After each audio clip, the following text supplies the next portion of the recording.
You there, Edgar called to the maid with the tray of drinks. Are you embarrassed by what we're talking about?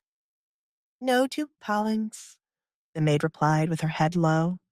See, I never understand why some people try to make talking about sex so taboo. You and I are in the comfort of our home. It's not like I would make this the topic of conversation at a party or discuss sex with others, but when I am with you, I should be able to say these things without you blushing like crazy. Look at me, he said in a stern tone. Things like this must be easy for you to discuss, as you might have indulged in such activities during all hours of the day to the point where you have no shame now, Alessandra replied, still refusing to look at him. I am not a man whore, Alessandra. Yes, I am not a virgin, but that does not mean I am what you are imagining. You don't have to be engaging in a lot of sex in order to be talking about it so openly.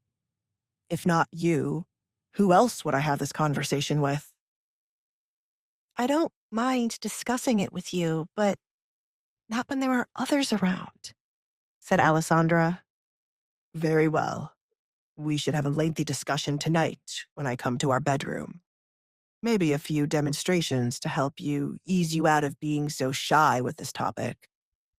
What? These words made Alessandra look up at Edgar in shock. You didn't think you would be sleeping away from your husband every night, did you? I gave you privacy because of your father's death and for you to adapt to your new surroundings. However, I intend to sleep with my wife tonight. Alfred, should I be offended that she is looking at me like that? Edgar looked to the butler for an answer. No, I think you have just broken her. I told you to take it easy on the young woman. Not everyone speaks what is on their mind like you. Alfred was tempted to smack Edgar on the back of his head for suddenly talking about sex. The atmosphere in the dining room was now like a storm had blown in and ruined the peaceful vibe between the two as they were getting to know each other. Specifically, it was a storm named Edgar. It was a practice in today's society to not have women discussing sexual activities in public. The ones brazen enough to do so were frowned upon and judged by other women. Alfred thought it to be ridiculous that it became a thing for parents to keep their daughters in the dark about what married couples do when they are alone.